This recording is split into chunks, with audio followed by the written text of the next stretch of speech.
Good morning, good morning, good morning. Well, bigyan naman natin ng comment si Tito Sent, no? Si...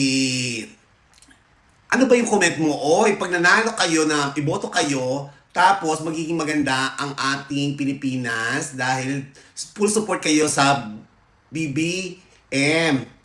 Tito Sen, sa tagal mo na dyan sa senator, pahinga na po. Pahinga na. Nakita nyo naman, nakita mo ha, ang pamangkin mo ay ka-team up ni Sara Duterte. So ano pa ba ang gusto mo? Ano pa bang gusto mong mangyari? Kung talagang okay yung team mo, dapat pamangkin mo muna. Tama na, Tito Sen.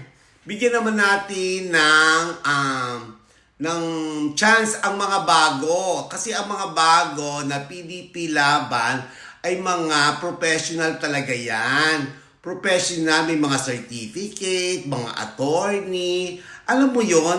Siyempre, dahil nasubukan na nga ng mga Pilipino kung ano ang nangyari nung nakaupo kayo dyan ang mga luma.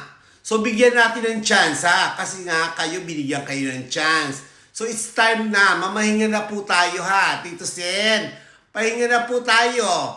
Pahinga na. Matanda na rin naman, ha? Tama na yung maging advisor ka na lang kung sino ang mananalo, ha? Pahinga na po tayo.